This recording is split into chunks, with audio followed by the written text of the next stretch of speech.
It's August. Welcome to the August edition of Ask the AD with Jerry Bovey, the athletic director at Weber State.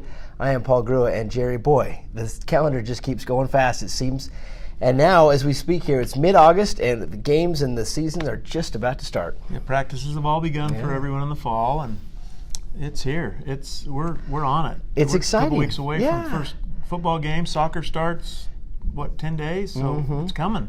You know, they always talk in spring training how hope springs eternal, right? I think it's that same way in athletics, that every time you start a new season, it's just always exciting to see what's going to happen. Yeah, we talk about that a lot, and I have people that say, how do you stay in this? This is your 10th year, and it's the same every year. I mean, there's a lot of Groundhog Day to this job, but it's different. They're different kids, and you kind of shuck off what happened last year, let it go. Enjoy it and enjoy the ups and downs, but it's the process that everybody loves. I think that's what we like. Absolutely. I mean, new kids coming into the program and to see what they can become with the resources we put at it and the coaching, it's fun. And every season is different for sure. So a couple quick things. Soccer begins on August 19th against Utah, home game. Big way to start there for Coach Crompton's team. That'll be at Wildcat Soccer Field. Volleyball begins the next weekend. They have a home opener on September 15th against BYU, which is another great way to start the home season. And the football season begins August 30th at Utah. We'll talk about that in a second. Also, cross country gets underway too. And then, of course, the other sports will begin after that. But the fall will be busy. As far as the football team, practice has been underway. The polls have come out, ranked 8th in the country in the coaches and the stats poll. Obviously, high expectations. We've talked about this. Yeah, I think I love Coach Hill's approach to this. He's been interviewed a lot about this and where do you want to be. In fact, I think one of our former Wildcats that's in the media hit him pretty hard the other day, called him Nick Saban a little bit, which he didn't necessarily love. But yeah, I think there's two approaches. It can be, do you want to come in as the underdog all the time and try to spoil it? If you really want to be good, you want to be like the other teams that are good. So I know Jay was heading toward this notion of, I'd rather have the mindset of an Alabama, that we get our program to a place like North Dakota State, where every year you come in at number one. Yeah, there's a burden there, but everybody else has to get up for that too. And we want people to come here and say, we're going to have a tough one. We're going into Weber State. I talked to someone that today that said on the door at a place in our conference, it's beat Weber State. That's one of their main things they want to do. So I love being in that role, that other people want to beat us, and we want to be good at all of that and be on everybody's bulletin board. Good. Well, the season opener at Utah, tickets on sale still for Wildcat fans. If they want to attend that game, they got to act pretty quickly, of course, but tickets are available for that game. We have moved some tickets, and I'm excited that our fans are going to go down. It is a little pricier of a ticket than what they're used to here, but it's a Pac-12 ticket. Yeah. And we hope that people will come down and get a look at what we're about. Our team's excited to play in that game. Coaches are excited. A lot of them have a lot of personal ties there. Yeah. And then, like you said, we've got soccer starting. I talked to Coach Crompton, and we're going to be hosting the Big Sky Championships here this year. So there's a lot of pressure for him to get his team into that mix. Yeah. Volleyball coming off an amazing end of the run last year to get into the Big Sky tournament. They have a lot of expectations and are excited. So we're going into the season, really hoping for the best and excited about what our program can do. Football season tickets, of course, continue to be sold. There's been a rise in those as well. And there's also some news around the football North End Zone project building that has been planned for a long time, and it's finally going to be here soon. Yeah, on tickets, we've made a push over the last couple of weeks to really get that out. Our mindset from our fan base, and maybe rightly so, has been kind of show up at the last minute. We know you're going to have our tickets there. We want to change that culture with our fans and create a more of a demand for those tickets. So we have seen an uptick. We're already past where we were on total season ticket sales. But those that have tickets that haven't acted yet, we need to get going and get into the mindset of getting the tickets earlier so that others that are on the sidelines waiting, we certainly want to hold those tickets for everybody that have had certain places they've sat for years. But we also want to allow new fans to come in and take those tickets too. So I would just say it's time to get rolling and get in the mindset. As far as the project, we'll break ground officially the end of the month, 28th of August, I want to say. We'll hold a groundbreaking at our first home game in September with South Dakota. Yeah, let's talk about that for a second. So September 15th is the home opener with South Dakota, who's a very, very good team out of the Missouri Valley Conference. 6 o'clock start for the game, and you're going to have a groundbreaking ceremony earlier that day that is going to be pretty neat to involve everybody that can be a part of this. We want everybody to feel a part of the program. Feel like the fans have embraced Coach Hill and his style and philosophy and came out to the playoff game last year. So we wanted to find a way to let everybody be a part of it, not just the donors, because they're important too, but we're going to try to set a world record with groundbreaking world record number of participants in a groundbreaking ceremony. So we'll have a nice little memento if you come up before the kickoff from 5 to 6. The kickoff's at 6. If you show up in that hour time frame, come into the game, we're going to have an opportunity for everybody that wants to turn over a little dirt and have a little keepsake that they can take home that they were part of the groundbreaking. I think the world record, as you looked at it, was 6,200 somewhere in that range. So we want to try to figure out how we can get that done, and we're gonna do our best.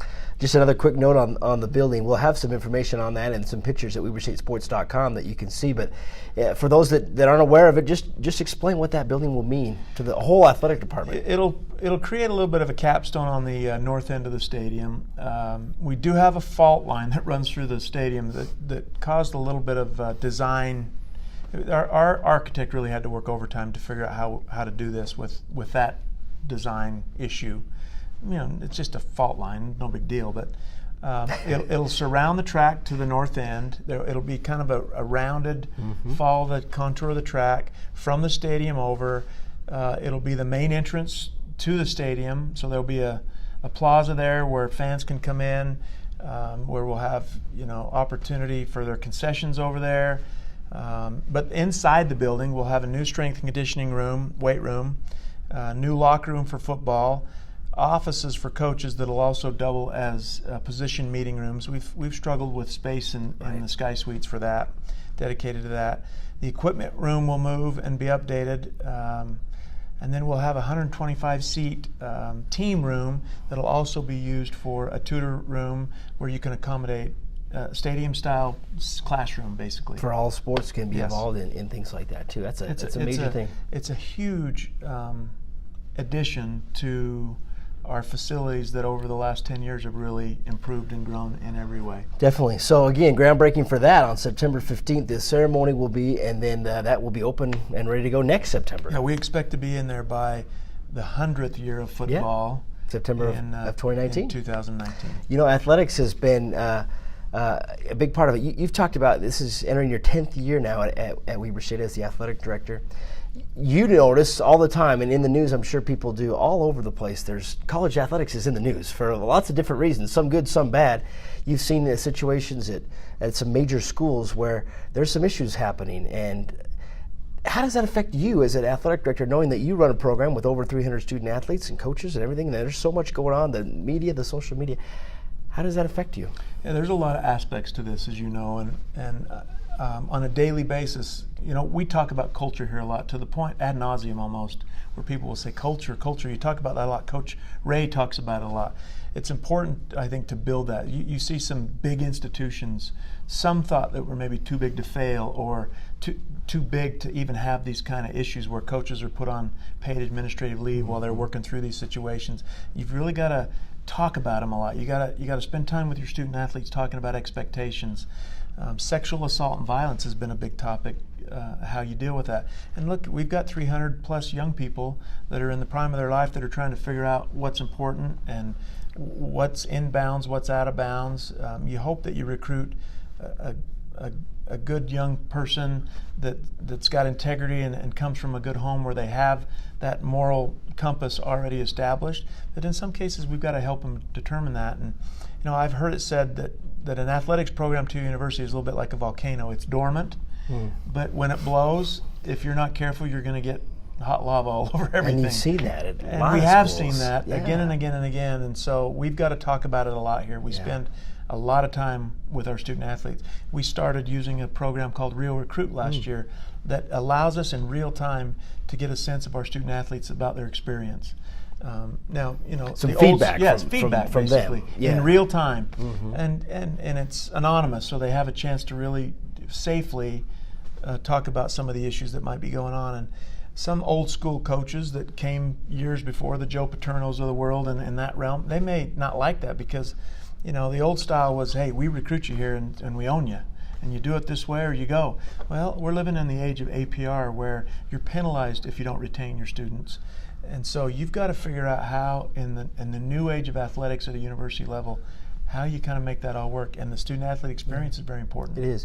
And you've talked to coaches, we've all talked to coaches about that and how they, in a way, have to treat things a little differently than they did 10, 15, 20 years ago, certainly. And in this modern day of technology, the way the students communicate and so forth, it's all different from what it used to be. We live in an instantaneous world where information is global in a matter of seconds. You were talking to Coach Ray yesterday about this very thing and how he's seen the business change over the years he's been in it. And you know what? If you're nimble and you kind of rotate with the times, you can be very successful. If you're so stuck in your ways that you're only willing to do it one way, you're going to struggle in this business. And we're seeing that now, where you've got to handle your business. Absolutely. The fan base will be very forgiving if they know you're putting your best foot forward. You're going to make mistakes. So we try not to hide anything. We try to be very transparent. There are mistakes that'll be made. We're dealing with people that make mistakes in all facets of life. But as long as we continue to try to grow and we can try to get better, we talk about the issues, we educate our student athletes on expectations, we have a relatively high expectation that they're going to respond, and we've had pretty good success with that. These are things I'm sure that keep you awake. These are the things now that do keep you awake. Yeah, so much pressure. It's an interesting industry we work in, but it's a great place. Yeah. We're glad to be here, and sure grateful for the fan support of the Wildcat fans that we have, and the student athletes and the parents. I think we have the best. Absolutely. I love this community. It's where I grew up. It's where you grew up. Yeah. And we feel a huge responsibility to put a product on the field that all of our fans and alumni can be proud of, not only from how we compete, competitively on the field, but also in the classroom, in the community, and all the other aspects. Yeah, it's exciting. Yeah, Started all over again, another season about to go. begin.